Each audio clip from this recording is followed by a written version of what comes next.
북텔러 책 읽어드림, 주제별 읽어드림, 죄악, 수용소 군도, 알렉산드르 솔제니친, 체포. 사람들은 도대체 이 신비로운 군도에 어떻게 오게 되는가?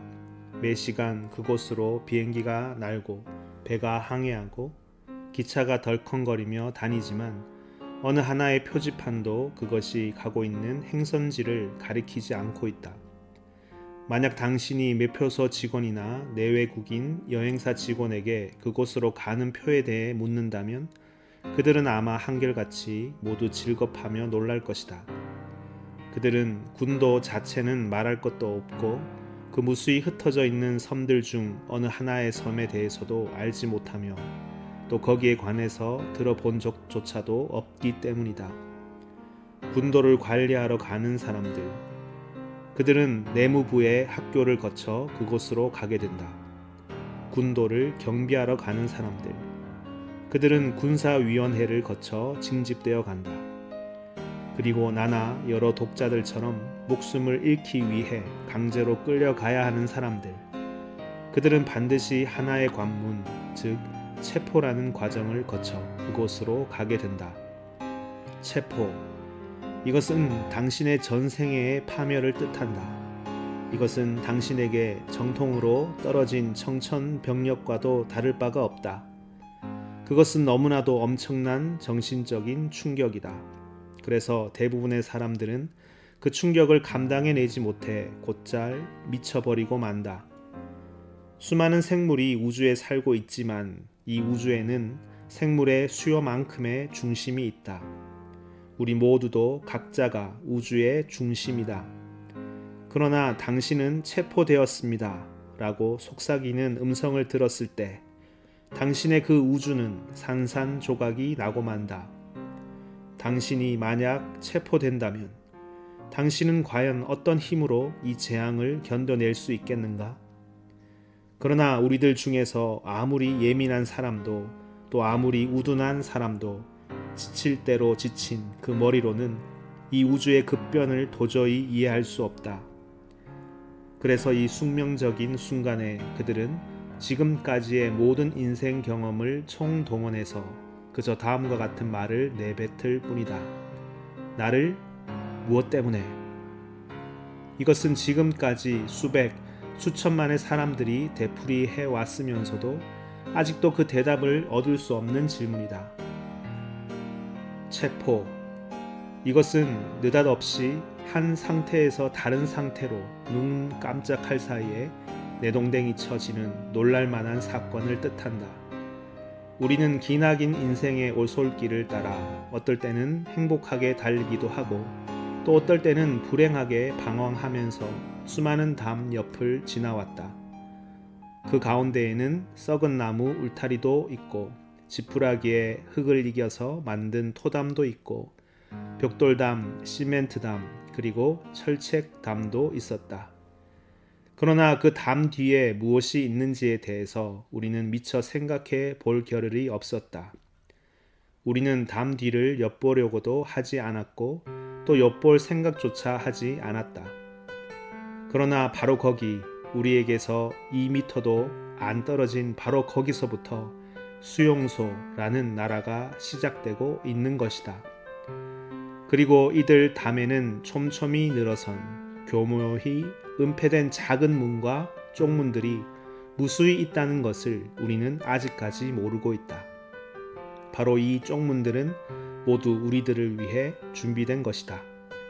그래서 그 운명의 쪽문이 획 열리는 날이면 4개의 희고 억센 손이 노동에는 익숙치 않지만 체포에는 재빠른 그 손들이 우리의 팔다리, 목덜미, 모자, 귀를 움켜잡고 집단처럼 우리를 안으로 끌고 들어간다. 그리고 우리의 과거로 돌아갈 수 있는 쪽문은 우리 등 뒤에서 영원히 굳게 잠겨 버리고 마는 것이다. 이것으로 만사는 끝장이다. 당신은 체포되고 만 것이다. 그렇지만 당신은 아무런 대꾸할 말을 찾지 못한다. 그저 양의 울음소리 같은 처량한 목소리를 낼 뿐이다. 나를 무엇 때문에? 체포란 바로 이런 것이다. 이것은 눈을 멀게 하는 섬광이며 타격이다. 이것을 당하는 순간 현재는 갑자기 과거로 변하고 불가능은 합법적인 현실로 탈바꿈을 한다. 그러면 만사는 끝나버린다.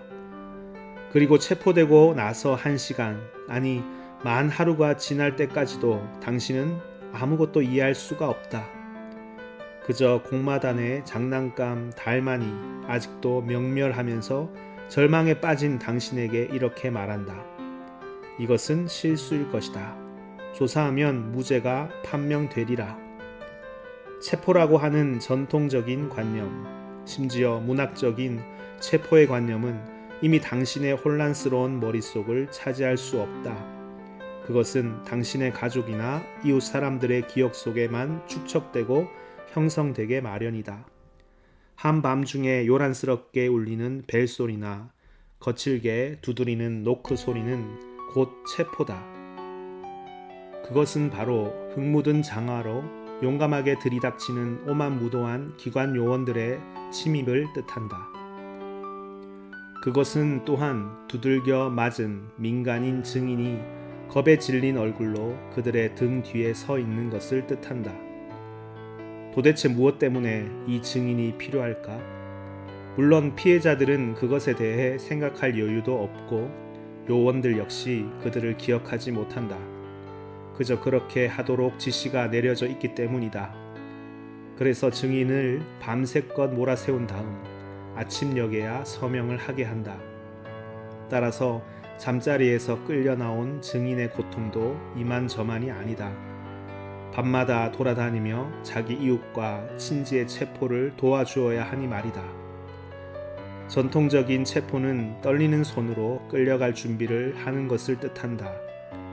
속옷을 갈아입고 비누 조각과 음식물을 준비하지만 무엇이 필요하고 무엇을 가져갈 수 있으며 또 어떻게 입어야 좋을지를 아무도 모른다. 그러나 요원들은 마구 끼어들며 재촉할 뿐이다. 아무것도 필요 없어. 거기서 다 먹여줄 거야. 거긴 따스하단 말이야. 언제나 거짓말 뿐이다. 그들이 서두르는 것은 공포를 주기 위해서이다. 전통적인 체포는 불쌍한 희생자가 끌려간 후에도 계속된다. 법을 벗어난 잔인무도한 힘이 여러 시간 동안 집안에서 난무한다. 부수고 찢고 벽에 걸린 것을 집어 던지고 장롱이나 책상에 있는 물건들을 마구 내동댕이 치고 흔들고 뿌리고 갈기갈기 찢는 일이 벌어진다. 그러면 나중에는 마루에 산더미처럼 쓰레기가 쌓이고 장화 밑에서는 유리 조각이 박살난다. 가택 수색을 할 때 성스러운 것은 하나도 존재하지 않는다.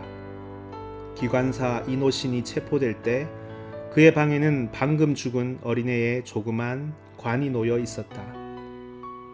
이른바 사법관들은 어린애의 시체를 관 밖으로 집어던진 다음 관 속까지 샅샅이 조사했다. 그들은 환자를 침대에서 끌어내리고 붕대를 풀게 하기도 했다.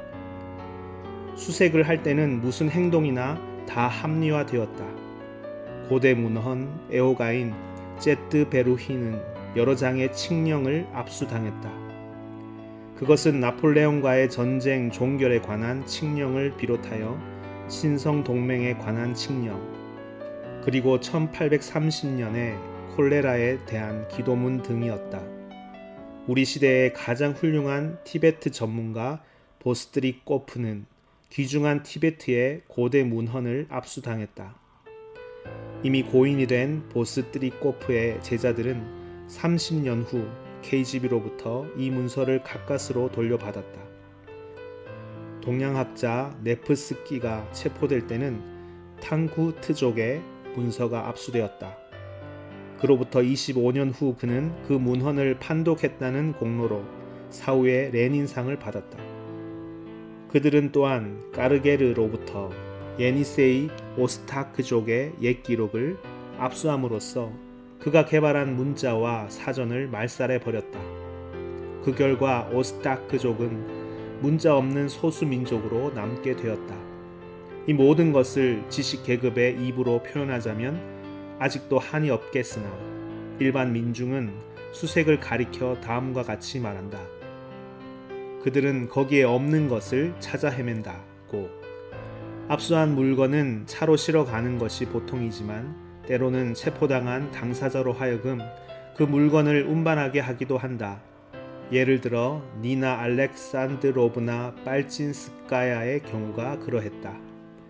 그녀는 일생 동안 위대한 러시아의 기사로 활약하다 죽은 자기 남편의 서류와 편지가 든 자루를 몸소 어깨에 짊어지고 그들한테 가야만 했다.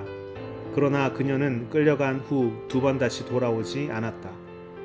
체포가 있은 후 집에 남겨진 사람들에게는 파멸된 황량한 생활이 길고 긴 꼬리처럼 이어지게 마련이다. 이윽고 가족들은 차입이라도 하려고 시도한다. 그러나 어느 창구를 막론하고 개 짖는 듯한 소리로 이렇게 대답한다. 그런 이름은 없어. 그런 사람은 없단 말이야. 레닌그라드의 사정이 좋지 않았을 때에는 이 창구까지 오려면 만 닷새 동안 줄을 서서 기다려야 했다. 그리고 반년이나 1년이 지나서야 체포된 사람과 교신할 권리가 없음이라는 통보를 받게 된다. 이것은 벌써 끝장이 났다는 것을 뜻한다. 교신할 권리가 없음. 이것은 거의 예외 없이 총살당했다는 것을 의미한다. 우리가 머릿속으로 떠올릴 수 있는 체포란 이런 모습일 것이다. 사실 야간 체포는 우리나라에서 습관이 되어 왔다. 왜냐하면 거기에는 크나큰 이점이 있기 때문이다. 집안에 사는 모든 사람들은 첫 번째 노크 소리를 듣자마자 공포에 질리고 만다.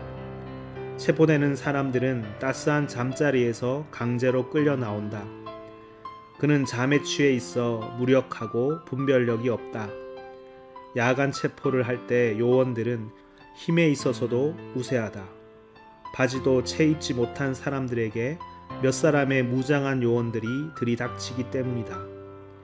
그렇다고 해서 가택 수색을 하거나 증거물을 수집할 때 피해자의 편이 되어줄 사람들이 때를 지어 현관에 모여들 리도 없다. 그들은 여유있게 한 집을 털고 다시 2번째 집으로 가고 내일은 다시 3번째, 4번째 집으로 발길을 옮기면서 작전 인원을 가장 효율적으로 운용할 수 있다. 그들은 이렇게 함으로써 그들의 요원수보다 많은 도시의 주민들을 여러 번에 나누어 형무소에 쳐넣을 수가 있는 것이다. 그리고 또 야간 체포는 아무리 많은 사람을 체포해 가도 옆집이나 도시의 거리에서 그들을 보지 못한다는 장점을 지니고 있다.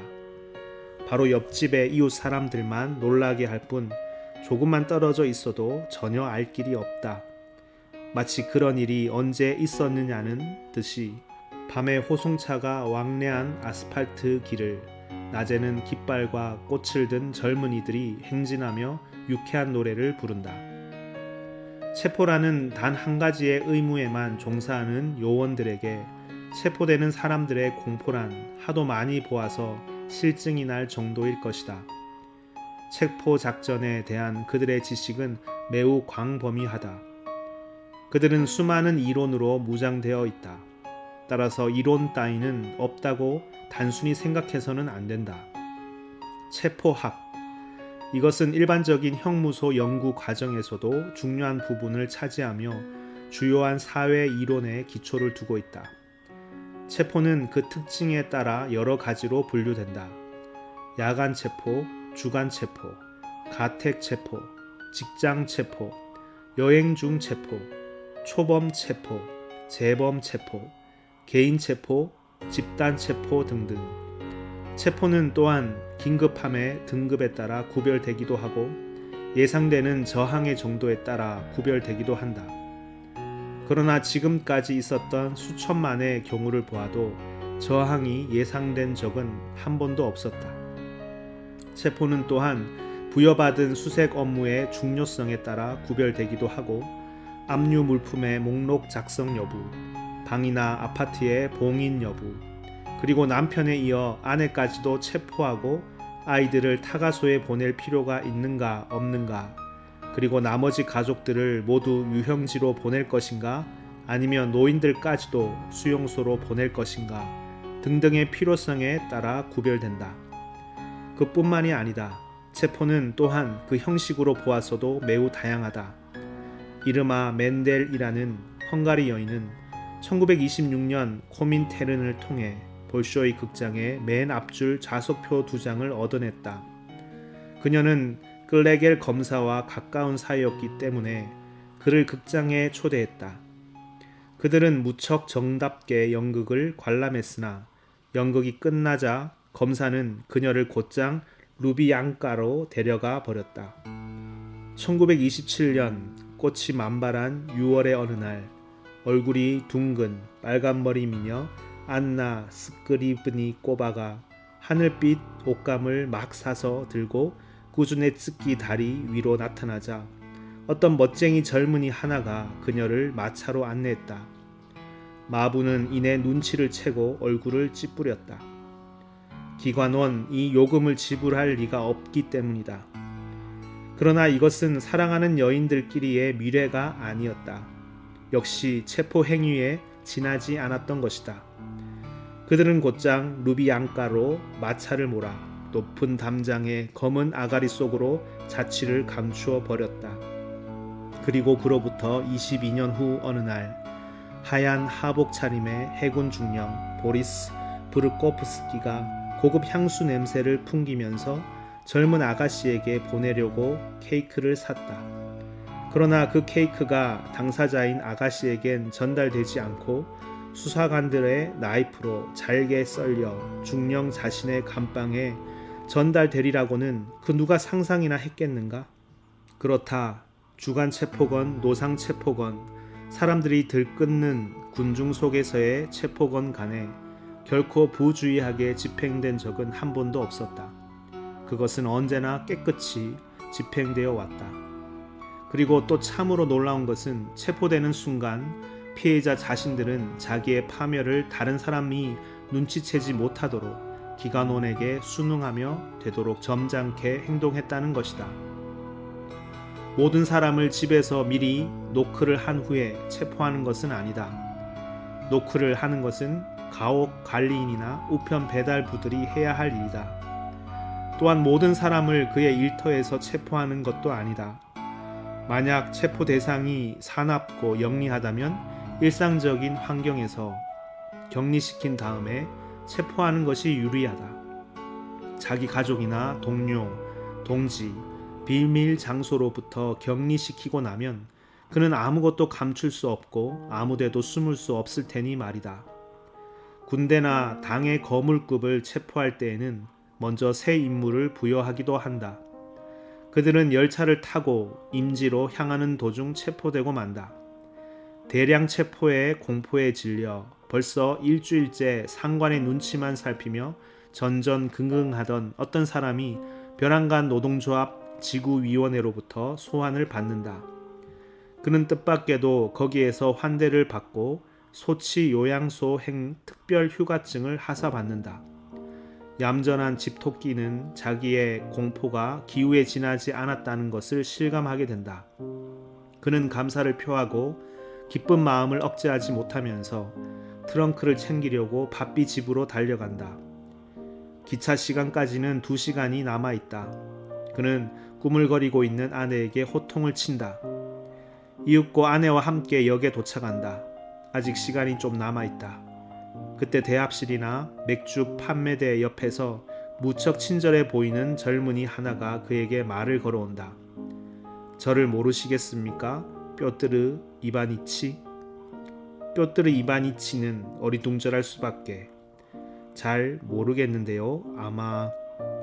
그러나 젊은이의 태도 속에는 정다움이 넘쳐 흐른다. 아니 그럴 리가. 그렇다면 제가 상기시켜 드리죠.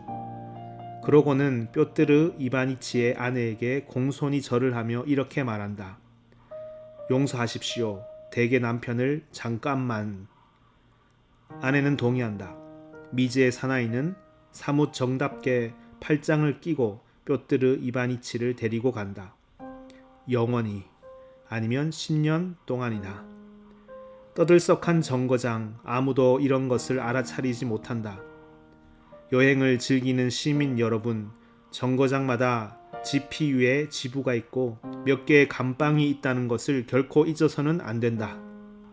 이렇게 지 길을 가장한 끈덕진 설득은 너무나도 그럴듯해서 수용소에서 늑대 체험을 해보지 않은 사람이라면 저도 모르게 그 함정에 빠져들지 않을 수 없다. 그리고 가령 당신이 알렉산더 D란 이름으로 미국 대사관에 근무하고 있다 하더라도 중앙전신국 근처 고리끼가의 한복판에서 대낮에 체포되는 일은 없을 것이라고 생각한다면 큰 오산이다. 전혀 알지도 못하는 사나이가 군중 속을 헤치고 당신 곁으로 다가와서 그 커다란 손을 벌리며 이렇게 외친다. 사샤, 이게 몇 년 만인가? 정말 오랜만이군. 자, 딴 사람에게 방해되지 않게 우리 옆으로 좀 물러나세. 그러자 바로 그때 길 옆에 두 사람 곁으로 뽀베다가 스르르 다가온다. 며칠 후 따스 통신은 알렉산더 D의 행방 불명에 대해 소련 정부는 전혀 아는 바 없다는 분노에 찬 성명을 각 신문에 발표할 것이다. 이러니 무슨 말을 할 수 있겠는가? 그들은 모스크바에서만 이런 체포를 감행하고 있는 것이 아니다. 조라 블레드노프는 브리셀에서 바로 이런 식으로 체포되었다. 이 기관원의 공적은 그야말로 나무랄 데가 없다. 강연자의 연설도, 극장의 연극도, 여성복의 디자인도 모두 컨베이어에서 나온 것처럼 보이는 이러한 시대에 체포만은 여전히 그 다양성을 과시하고 있다. 신분증을 제시하고 공장의 출입문을 통과한 뒤 옆으로 불려나가면 당신은 체포된 것이다. 39도의 고열에도 불구하고 육군 병원에서 체포될 수도 있다. 안스 베르시 제인의 경우. 그러나 이때 의사는 당신의 체포에 대해 항의하지 못한다. 한 번쯤은 항의해 볼 만도 한데. 당신은 수술대에서 위궤양 수술 도중에 끌려갈 수도 있다. 1936년 지방인민교육위원회 장학관 보로비오프의 경우. 이렇게 간신히 살아있는 피투성이가 된 사람들도 감방으로 실려온다. 까르뿌니치의 회상. 만약 당신에게 유죄 선고를 받은 어머니와 면회가 허가된다면 이것은 곧 대질신문인 동시에 체포를 뜻하는 것이다. 나자 레피치까야의 경우. 식료품 상점인 가스트로놈 주문 부서에서 당신을 초대했다면 당신은 그곳에서 체포를 면하기 어렵다. 당신은 제발 하룻밤만 묵게 해달라고 애원하던 순례자에 의해 체포되기도 하고 전기 계량기를 검침하러 왔던 검침원에 의해서도 체포되고 거리에서 당신과 충돌한 자전거를 탄 사람에 의해서도 철도 차장에 의해서도 택시 운전사에 의해서도 저축은행의 행원에 의해서도 영화관 관리인에 의해서도 체포된다. 이 모든 사람들이 다 당신을 체포할 수 있다. 그리고 깊숙이 숨겨두었던 검붉은 색깔의 수첩을 보았을 때는 이미 늦은 것이다. 체포는 가끔 장난처럼 느껴질 때도 있다. 그들은 체포를 위해 지나칠 정도로 궁리를 하며 남아도는 정력을 쏟는다. 그렇게까지 하지 않아도 저항이란 것을 모르는 무력한 피해자를 위해서 말이다. 그들 기관원은 그렇게 함으로써 자기들의 근무와 수많은 인원수를 정당화시키려고 하는 것일까? 예정된 모든 피의자들에게 소환장을 발송하는 것만으로 충분하다고 생각할 수도 있을 텐데 말이다. 소환장을 받은 사람들은 자기들에게 배정된 감방 안 마루의 한 귀퉁이를 차지하기 위해 지정된 시간에 기관의 검은 철문 옆에 보따리를 들고 공손히 나타나기 마련이다. 집단 농장의 농민들은 바로 이런 식으로 끌려간다. 하긴 밤에 험한 시골길을 따라 그들의 농가까지 갈 필요가 어디 있겠는가. 마을 소비에트로 소환하여 체포하면 그만이다. 노동자를 체포할 때는 사무소로 호출한다. 물론 어느 기계든 그 기계가 수용할 수 있는 한도가 있기 마련이다. 긴장감이 넘쳐 흐르던 1945년과 1946년 유럽에서 포로 호송 열차가 계속 밀어닥칠 때 그들은 이 모든 포로들을 한꺼번에 몽땅 집어삼켜서 수용소로 보내야만 했다. 그러므로 여기서는 쓸데없는 장난을 하고 있을 겨를이 없었다. 체포 이론 자체도 퇴색하고 형식적인 펜대조차 자취를 감추었다. 그리하여 수만 명의 체포를 위해 적용된 것이 주먹구구식의 점호였다. 즉 명단을 가지고 서서 한 열차에서 호명을 하여 다른 차에 옮겨 실었는데 바로 이것이 모두 체포 행위였던 것이다. 수십 년에 걸쳐 우리나라에 있었던 정치범들의 체포는 하나같이 모두 아무 죄도 없이 잡혀갔다는 데에 그 특징이 있다. 그렇기 때문에 그들은 어떠한 저항도 시도해 보지 못한 채 끌려가고 말았다. 그리고 바로 여기서 GPU와 NKVD의 마술을 피할 수 없다는 피해자의 통속적인 관념이 생겨난 것이다. 우리나라의 신분 증명 제도 하에서는 충분히 그럴 수 있으므로 이것은 정확한 표현이다. 그래서 일터에 나가는 사람들이 오늘 저녁에 무사히 살아 돌아올지를 몰라 아침마다 가족과 작별 인사를 나누던 때, 즉 숙청 선풍이 최고조에 달해 있을 때조차 그들은 거의 도망을 치지 않았던 것이다. 드물기는 하지만 그 중에는 자살을 한 사람도 있었다. 늑대 이빨 앞에 유순한 양이라는 표현은 바로 이것을 두고 하는 말이다. 이러한 유순함은 대량 체포의 수법을 이해하지 못했기 때문이기도 했다. 기관들은 대부분의 경우 어떤 사람을 체포하고 어떤 사람을 체포하지 말라는 정확한 선택 기준을 가지고 있지 않았다. 그들은 그저 할당된 숫자만을 집행할 뿐이었다. 할당된 숫자를 채우는 일은 합법적인 성격을 띨 수도 있었고 반면에 극히 우발적인 성격을 띨 수도 있었다. 1937년 한 여인이 노보체르가스크의 NKVD 면회실로 찾아가 체포된 이웃 여인의 젖먹이 어린애가 굶고 있다고 전하면서 어떻게 하면 좋겠느냐고 물었다. 그러자 기관원은 좀 앉아 있어요. 알아볼 테니 하고 말했다. 그들은 황급히 숫자를 채워 넣어야 했던 것이다. 도시로 파견할 근무자도 모자랐던 판국에 그녀는 제발로 거기에 굴러 들어온 셈이 된 것이다. 라트비아인 안드레이 파벨의 경우는 이와 반대였다. 오르샤 근처에서 NKVD 요원이 그를 체포하러 왔을 때였다. 그는 문을 열어주지 않고 창문에서 뛰어내려 곧장 시베리아로 도망치는 데 성공했다. 그는 시베리아에서 자기 이름 그대로 살았는데도 신분증명서에 의하면 그가 오르샤에서 온 것이 분명했기 때문에 한 번도 감방에 들어가지 않았을 뿐더러 소환도 받지 않고 아무 혐의 없이 무사히 지낼 수 있었다. 수색은 전 연방 수색, 공화국 수색, 주 수색의 세 가지 형태로 나뉜다. 그리고 숙청 선풍 시대에 체포된 사람들 중 약 반수는 주 단위 수색에서 체포되었다. 이웃의 밀고와 같은 우연한 기회에 체포 대상자로 지목된 사람들은 다른 이웃과 곧잘 뒤바뀌기도 했다. 그러나 안드레이 파벨의 경우처럼 우연히 포위망 속에 걸려들었다가도 첫 신문을 받기 전에 용감하게 그 장소에서 도망칠 수 있었던 사람들은 결코 붙잡히지도 않았고 소환당하지도 않았다. 그리고 공정성을 기대하며 주저앉았던 사람들은 하나같이 모두 형을 선고받았다. 압도적인 다수를 차지하는 거의 대부분의 사람들은 그저 소심하고 무력하게 자신의 파멸을 기다려야 했던 것이다. NKVD는 체포 대상자가 없을 때면 그의 친척으로부터 그 지역을 떠나지 않겠다는 서약서를 받아두곤 했다. 도망간 사람 대신에 남아있는 사람에게 죄를 뒤집어 씌워 잡아가는 것은 어렵지 않았다. 아무런 죄가 없는 사람이라면 역시 아무런 저항도 하지 않게 마련이다. 나만은 잡혀가지 않겠지. 무사히 고비를 넘길 수 있겠지 하는 생각에서다. 라디젠스키는 골로그리프 시골 학교의 주임 교사로 있었다. 1937년의 어느 날 시장에서 농부 한 사람이 그에게 다가오더니 다음과 같은 말을 전해주었다.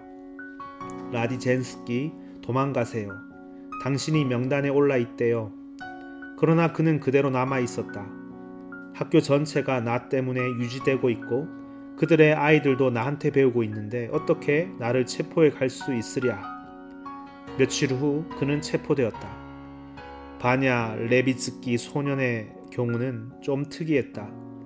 그는 14세 때부터 벌써 다음과 같은 것을 이해하고 있었다. 정직한 사람이라면 누구나 형무소에 들어가게 마련이다. 지금 아버지도 형무소에 들어가 있지만 나도 크면 형무소에 들어가게 될 것이다. 결국 그는 23세에 투옥되었다. 대부분의 사람들은 실오라기 같은 희망에 기대를 건다. 너에게 죄가 없는 이상 무엇 때문에 너를 잡아가겠는가? 이것은 무언가 잘못된 거다. 목덜미를 붙잡혀 끌려가면서도 여전히 자기 자신에게 외친다. 이것은 잘못된 거다. 조사에서 무죄가 드러나면 석방해 줄 것이다. 다른 사람들을 대량 체포하는 것을 볼 때는 역시 불합리하게 느껴지지만 애매하게 느껴지는 경우도 있다. 어쩌면 저 사람은 유죄일지도. 그러나 당신만은 틀림없이 무죄일 것이다. 그래서 아직도 기관이 무죄를 판가름해서 석방해주는 논리 정연한 인도적 공공기관이라고 생각하게 되는 것이다. 그러니 무엇 때문에 도망갈 필요가 있겠는가? 그리고 또 저항을 한들 무슨 소용이 있겠는가? 섣불리 그런 짓을 하면 자신의 입장만 악화시킬 뿐이고 사건의 해결만 방해할 뿐이다. 그리하여 그들은 저항 같은 것은 생각지도 못하고 시키는 대로 이웃 사람들이 듣지 못하도록 발끝으로 살금살금 계단을 걸어 내려가는 것이다. 그리고 또 사실 무엇에 대하여 저항을 하란 말인가? 혁대를 빼앗겼다 해서? 아니면 구속으로 물러나라거나 문지방을 넘어서라는 명령을 받았다고 해서? 체포는 여러 가지 사소한 일과 허무맹랑한 일로 이루어져 있어서 따로 떨어진 어느 한 부분에 대해 논의한다는 것은 무의미하게 느껴진다. 특히 체포당한 사람의 생각이 무엇 때문에 라는 중요한 문제에 주의를 맴돌고 있을 때, 그러나 이 모든 사소한 것들이 불가분의 관계로 서로 합쳐져서 체포라는 개념을 형성하게 되는 것이다. 갓 체포된 사람의 마음속에는 얼마나 많은 상념들이 배회할까. 아마 그것만으로도 한 권의 책이 될 수 있으리라. 거기에는 우리들의 상상을 초월한 감정이 깃들어 있는지도 모른다. 1921년 19세의 처녀 예브게니아 도야렌코가 체포될 때 3명의 젊은 요원들이 그녀의 침대와 속옷이 든 장롱을 뒤졌으나 그녀는 태연자약하게 서 있었다. 아무것도 없고 또 아무것도 발견되지 않으리라는 것을 알고 있었기 때문이다. 그런데 갑자기 그들은 그녀의 일기에 손을 댔다. 자기 어머니에게조차 보일 수 없었던 그 일기를 말이다. 그리고 원수와 다름없는 낯선 젊은이들이 그녀의 일기장을 읽어 내려갔을 때 그녀의 놀라움은 형용키 어려웠다.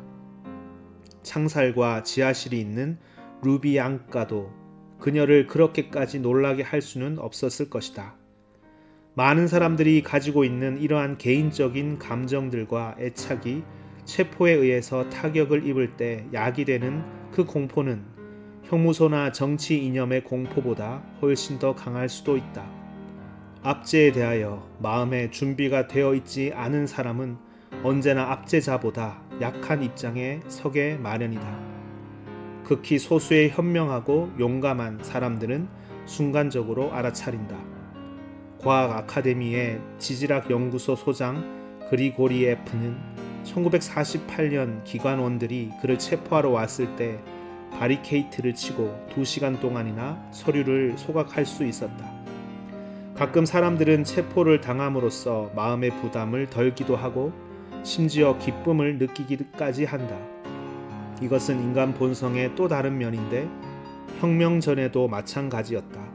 예를 들어 알렉산드르 율리아노프 사건에 연루된 예까제리노다르 학교 여교사 세르주 꼬바는 체포되고 나서야 안도했다고 한다. 그러나 무더기 체포 시기에는 이러한 감정이 1000배는 더 강해졌다. 주위에선 당신 같은 사람들을 마구 잡아가는데 아직까지 당신을 잡으러 오는 기색도 없이 자꾸 시간만 끌고 있다면 당신은 그 조바심 때문에 녹초가 되고 만다. 과연 그때의 그 피로와 고통은 체포에 비할 바가 아니다. 용감한 공산주의자 바실리 블라소프, 이 사람에 대해서는 다시 상세히 언급할 것이다. 그는 그의 비당원 부하들이 탈주를 권했음에도 불구하고 도망가기를 거부하고 그대로 남아 있었다. 1937년 까디 지구의 모든 간부들이 체포되었는데 그만은 여전히 체포되지 않고 남아 있었다. 그는 어떠한 희생도 받아들일 각오가 되어 있었기 때문에 체포되자 도리어 마음이 안정되고 처음 얼마 동안 아주 홀가분한 기분을 느끼기까지 했다. 1934년 이라클리 신부는 유형 중인 신자들을 방문하기 위해 알마 아따로 떠났다. 그가 없는 동안 그를 체포하려고 3번이나 기관원들이 모스크바에 그의 집을 다녀갔다. 신부가 돌아오자 여신도들은 역으로 마중 나가 그를 집으로 돌려보내지 않고 신도의 집에 숨어 있게 했다. 신부는 이 집 저 집으로 옮겨 다니며 8년이나 숨어 살았다. 그러나 그는 기나긴 은신 생활에 완전히 지쳐버리고 말았다. 그리하여 마침내 1942년 체포되었을 때 그는 기쁜 마음으로 찬송가를 불렀을 정도였다. 이 장에서 우리는 무엇 때문인지도 모르고 투옥된 수많은 대중과 선량한 집토끼들에 대해서 말하고 있다. 그러나 우리는 여기에서 새로운 시대에도 불구하고 여전히 자기의 정치적 신념을 바꾸려고 하지 않는 몇몇 사람들에 대해서도 언급할 필요가 있을 것 같다. 사회민주당원이었던 여대생 베라 리바코바는 자유의 몸이면서도 수주달의 독방 형무소를 꿈꾸고 있었다. 거기라야 훌륭한 동지들을 만날 수 있고 이미 바깥 세상에 사회민주당원은 남아있지 않았다. 또 거기라야 자기의 세계관을 완성시킬 수 있다고 믿었기 때문이다. 1924년 사회혁명당원 예까제리나 올리츠까야라는 여자는 자기 같은 건 투옥될 만한 가치가 없는 사람이라고 생각하고 있었다. 러시아의 훌륭한 사람들은 모두 형무소를 거쳐갔지만 그녀는 아직 젊은 데다가 러시아를 위해서 아무것도 한 일이 없었기 때문이다. 그러나 드디어 그녀는 더 이상 자유의 몸으로 남아 있을 수가 없게 되었다. 이렇게 두 처녀는 긍지와 기쁨을 가지고 형무소로 향했던 것이다. 저항, 당신들은 저항을 해야 했단 말이오. 무사히 체포를 면할 수 있었던 사람들은 형무소에서 고생한 사람들을 보고 이렇게 나무란다. 그렇다. 저항은 체포되는 그 순간부터 시작되어야 했다. 그러나 그것은 시작되지 않았다. 자, 이렇게 해서 당신은 끌려간다. 당신이 대낮에 체포되어 끌려갈 때는 2번 다시 되풀이 될 수 없는 짧은 순간이 있다. 그때 협박과 설득에 의하여 슬그머니 끌려가건 곤총을 노출시킨 노골적인 방법으로 끌려가건 하등의 문제가 되지 않는다. 당신이 당신과 똑같이 자멸할 운명에 있는 무고한 군중 사이를 해치며 끌려갈 때면 아무리 그들이라도 당신의 입을 틀어막지는 못한다. 그때 당신은 고함 칠 기회를 갖게 되며 또 반드시 고함을 쳐야 한다. 나는 체포되고 있다. 변장한 악한이 사람을 잡아간다. 허위 신고에 의해서 사람을 잡아간다. 수백만에 대한 제재가 소리 없이 진행되고 있다. 이렇게 외쳐대야 하는 것이다. 하루에도 수없이 거리거리에서 이런 외침을 들었다면 우리 동포들도 증오심을 느끼지 않을 수 없었을 것이다. 그리고 체포도 그렇게 손쉽게 감행되지는 못했을 것이다. 정부 당국이 마음대로 조정할 수 있을 정도로 아직 우리의 머리가 나약해지지 않았을 때인 1927년 대낮에 세르뿌오프 광장에서 두 사람의 기관원이 한 여인을 체포하려고 했다. 그러나 그녀는 순순히 끌려가지 않고 전봇대를 붙들고 고함치기 시작했다. 군중이 모여들었다. 이런 여인도 필요하지만 이런 군중도 또한 필요했다. 통행인이라고 해서 모두 다 눈을 내리까는 것도 아니고 모두 다 황급히 지나쳐 버리는 것도 아니다. 동작이 빠르기로 이름난 기관원들도 당황하지 않을 수 없었다. 그들도 많은 사람들이 보고 있는 앞에서 이를 해치울 수는 없었던 것이다. 결국 그들은 자동차를 타고 달아나 버렸다. 이때 그 여자는 바로 기차역으로 달려가 도망쳐야 했다. 그러나 그녀는 자기 집에 돌아가 하룻밤을 보내기로 했다. 그리고 그날 밤에 루비앙가로 끌려가고 말았다. 그러나 당신의 말라 빠진 입술에서는 외침소리 하나 터져나오지 않고 옆을 지나가는 사람들은 당신과 당신의 형리를 산책하는 친구로 밖에는 생각하지 않는다. 나 자신에게도 고함칠 수 있는 기회는 여러 번 있었다. 내가 체포된 지 열하루째 되는 날 3명의 스메르시 대원들이 나를 모스크바의 백러시아의 역으로 데리고 갔다. 그들은 나보다도 전리품을 담은 4개의 트렁크에 더 부담감을 느끼고 있었다. 오랜 여행 탓으로 그들도 이젠 나를 믿고 있었던 것이다. 그들은 특별 호송병이라 불렸다. 그러나 실제 있어 그들의 자동 소총은 4개의 트렁크를 나르는데 방해만 될 뿐이었다. 그 트렁크 속에는 제2 백러시아 전선의 스메르시 장교들과 그들 자신이 독일에서 약탈한 전리품들이 들어있었다. 그리고 지금 그들은 나를 호송한다는 구실 아래 그 전리품을 조국의 가족들에게 운반하고 있는 중이었다. 한편 나 자신은 5번째의 트렁크를 힘없이 나르고 있었다. 그 속에는 나의 일기와 창작물, 즉 나에 대한 물적 증거들이 들어있었다. 그들은 3사람 다 신의 지리를 몰랐기 때문에 나 자신이 형무소로 가는 지름길을 선택해야만 했고 또 그들조차 한 번도 가본 적이 없는 루비앙가로 그들을 안내해야만 했다. 그러나 나도 외무부 건물과 루비앙가를 혼동하고 말았다. 나는 군의 방첩대 형무소에서 하루를 보내고 전선의 방첩본부 형무소에서 사흘을 보냈다. 거기서 나는 감방 동료들한테서 많은 것을 배웠다. 그들은 신문관의 거짓말과 공갈과 구타, 그리고 일단 체포된 사람은 결코 풀려나올 수 없으며 10년형은 피할 수 없다는 것 등을 가르쳐 주었다. 나는 이미 변기통 옆에 썩은 지푸라기 위에 누워보고 내 눈은 벌써 호되게 얻어맞은 사람들과 밤에 잠 못 이루는 사람들의 모습을 보고 귀는 무서운 진실을 듣고 입은 식은 죽을 맛보았음에도 불구하고 기적처럼 풀려나와 벌써 나흘째 자유인처럼 자유인들 속을 여행하고 있었다. 그런데도 나는 왜 침묵을 지키고 있었는가? 내가 고함을 칠 수 있는 마지막 기회인데도 왜 기만당한 군중들을 일깨우려 하지 않았는가? 나는 폴란드의 거리 브로드니차에서도 침묵을 지켰다. 그러나 그것은 그 고장 사람들에게 러시아어가 통하지 않는다고 생각했기 때문이 아니었을까? 나는 비아위스토크의 거리에서도 한마디도 외치지 않았다. 그러나 그것은 폴란드인들이 나와는 전혀 관계가 없다고 생각했기 때문이 아니었을까? 나는 볼코비스크 역에서도 말 한마디 하지 않았다. 그러나 그것은 너무나 사람이 적었기 때문이다.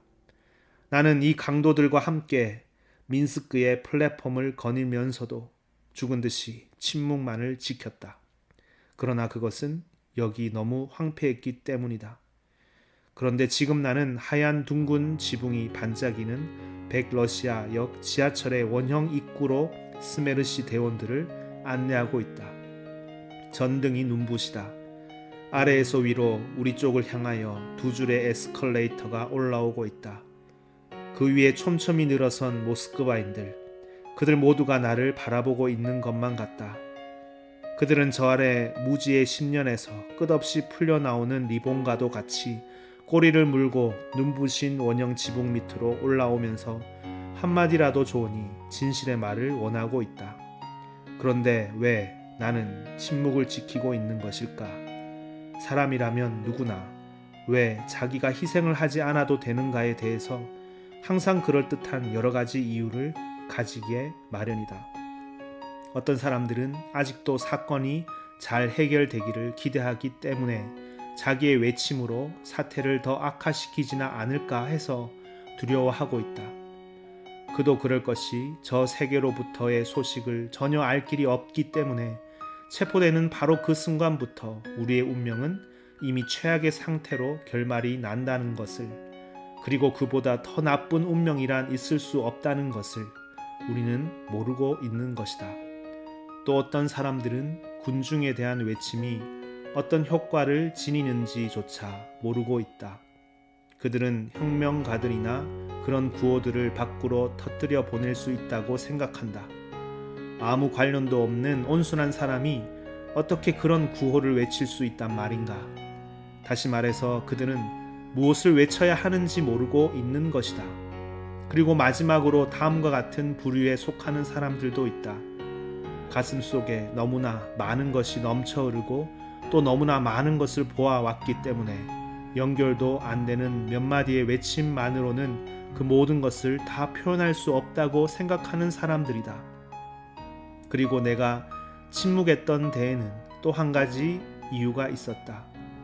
2대의 에스컬레이터 계단을 타고 올라오는 이 모스크바인들의 행렬만으로는 아직도 적었다. 그 수요가 너무나 적었던 것이다. 내가 여기서 외친다고 해서 200명, 아니 200명의 곱절이 들은들 무슨 소용이 있겠는가? 아무리 애써도 2억이 다 들을 수는 없지 않는가? 막연한 생각이긴 하지만 나는 언젠가 2억의 동포를 향해 소리칠 날이 올 것 같은 생각이 들었던 것이다. 그러는 사이에 에스컬레이터는 굳게 입을 다문 나를 거침없이 땅속으로 끌어내린다. 나는 오뜨니 라뜨에서도 침묵을 지키리라. 메트로폴 호텔 근처에서도 외치지는 않으리라. 고난의 원천지 루비앙가의 광장에서도 나는 손을 흔들지 않으리라. 아마도 나는 누구나 쉽사리 상상할 수 있는 가장 손쉬운 방법으로 체포되었던 것 같다. 매달리는 친척들의 손을 뿌리치고 나를 연행한 것도 아니고 기중한 가정생활로부터 나를 강제로 떼어놓은 것도 아니었다. 을씨년스러운 유럽의 2월, 발트의 연안에서 적을 향해 뻗어 있는 좁은 전선에서 나는 체포되었다. 그때의 전황은 우리가 독일군을 포위하고 있는지, 독일군이 우리를 포위하고 있는지 분간할 수 없는 그런 상태에 있었다. 그러니까 나는 정들었던 나의 포병 중대에서 쫓겨나 전쟁의 마지막 3개월을 볼 기회를 잃었을 뿐이다. 여단장은 나를 지휘본부로 불렀다. 어떤 이유에서인지는 몰라도 그는 나에게 권총을 좀 보자고 말했다.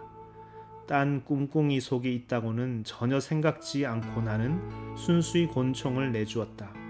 그러자 벼랑간 한쪽 구석에 부동 자세로 서 있던 방첩 장교 2사람이 몇 걸음 만에 방을 가로질러 달려오더니 4개의 손으로 모자에 붙은 별과 견장, 혁대, 야전 배낭을 낚아채면서 극적인 말투로 소리쳤다.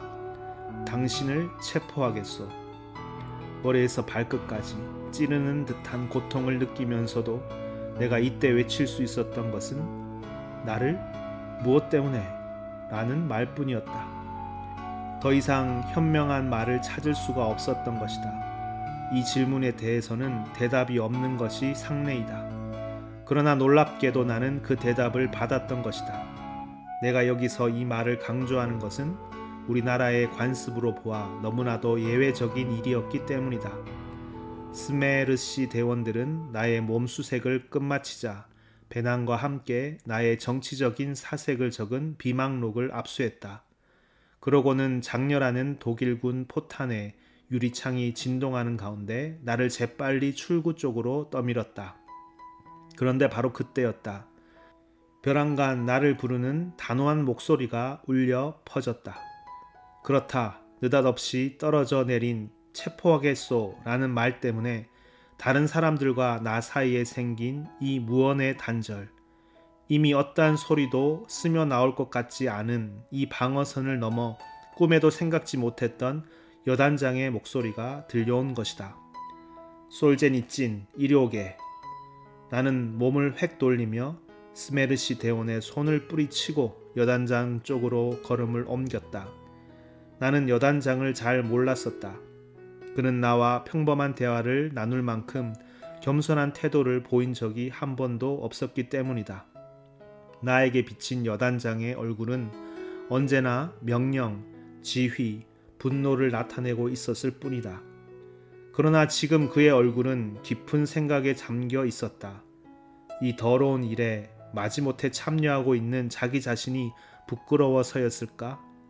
지금까지 줄곧 가련하게 복종만 해왔지만 갑자기 그것을 뛰어넘고 싶은 충동이라도 느낀 것일까? 열흘 전 12문의 중포로 구성된 그의 포병 대대가 포위된 적이 있었다. 그때 나는 우리 중대를 이끌어 그 포위망을 뚫고 그의 포병 대대를 고스란히 다 구출해냈다. 그런데 지금 그는 도장이 찍힌 한 장의 종이 쪽지 앞에서 나와 인연을 끊지 않으면 안 되었던 것이다. 자네, 여단장은 엄중한 어조로 물었다.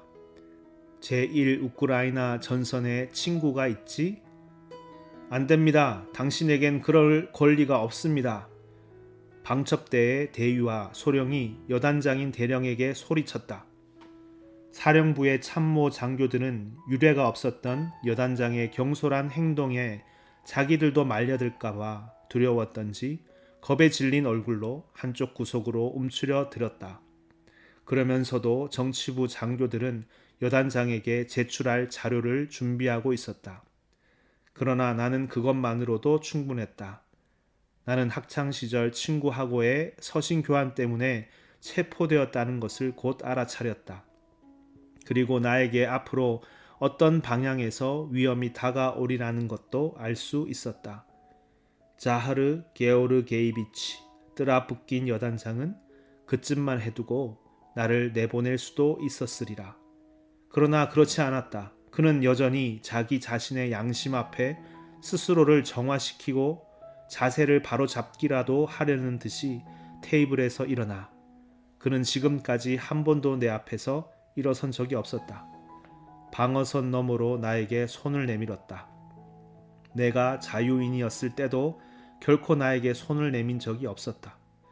그리고는 말없이 공포에 질려있는 참모 장교들 앞에서 내 손을 쥔 채 언제나 무서웠던 그 얼굴을 누그러뜨리며 두려움이 없는 똑똑한 목소리로 말했다. 자네의 행복을 빌겠네, 대위. 나는 이미 대위가 아니었을 뿐만 아니라 정체를 폭로당한 인민의 적이었다. 왜냐하면 우리나라에서는 체포 대상이면 누구나 체포되는 그 순간부터 완전히 인민의 적으로 낙인이 찍히기 때문이다. 그런데도 그는 행복을 빌었던 것이다. 인민의 적에게. 유리창이 진동했다. 독일군의 포탄이 200m가량 떨어진 땅 위에서 장렬하고 있었다. 나는 그 소리를 들으며 생각했다. 이런 일은 여기서 멀리 떨어진 조국의 땅, 후방의 안정된 생활 속에서는 결코 일어날 수 없으며 모든 사람이 다 같이 죽음의 숨결을 가까이 느끼는 이런 절박한 전쟁터에서나 일어날 수 있다고. 이 책은 나의 개인적인 회상록이 아니다. 따라서 나는 너무나도 어처구니 없는 나의 체포와 관련된 지극히 우스꽝스러운 사건들을 여기 자세히 늘어놓고 싶은 생각은 없다.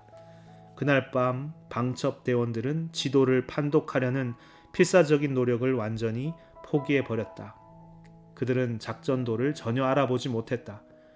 그래서 그들은 상냥한 태도로 작전도를 나에게 넘기면서 군 방첩대로 가는 길을 운전사에게 말해달라고 간청했다. 나는 그들을 안내하며 스스로 형무소로 들어갔으나 그 대가로 내가 들어간 곳은 보통 감방이 아니라 징벌 감방이었다. 그러나 임시로 징벌 감방으로 사용하고 있던 독일 농가의 그 창고에 대해서는 몇 마디 이야기해 둘 필요가 있을 것 같다. 이 징벌 감방의 길이는 사람의 키만 하고 그 넓이는 세 사람이 누워 자기에도 좁을 정도였다. 그래서 한 사람이 더 들어오면 서로 꼭 붙어서 자야만 했다. 그런데 공교롭게도 내가 그 네 번째 사람이 된 것이다.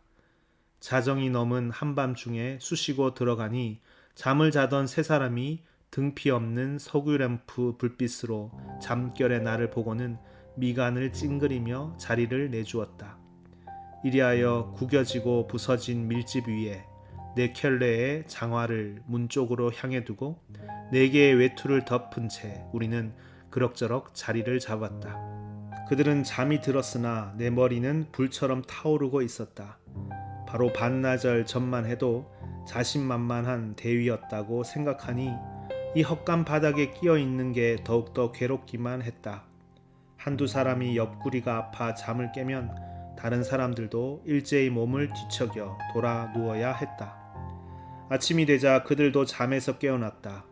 그들은 하품을 하고 목소리를 가다듬어 보기도 하고 다리를 폈다가 어무리기도 하며 구석구석에 웅크리고 앉았다. 우리는 서로 인사를 나누기 시작했다. 당신은 무엇 때문에 들어왔소? 그러나 스메르시 형무소의 지붕 밑에서 나는 막연하긴 하지만 벌써 긴장감이 감도는 찬바람을 느끼고 있었다. 그래서 나는 그들의 질문에 놀랄 듯한 표정을 지어 보이며 이렇게 대답했다. 나도 모르겠소. 그놈들이 어디 말이나 해줍니까? 그러나 나의 감방 동료들, 부드러운 검정 헬멧을 쓴 전차 대원들은 아무것도 숨기지 않았다. 그들 세 사람은 정직하고 소탈한 군인 정신의 소유자였다.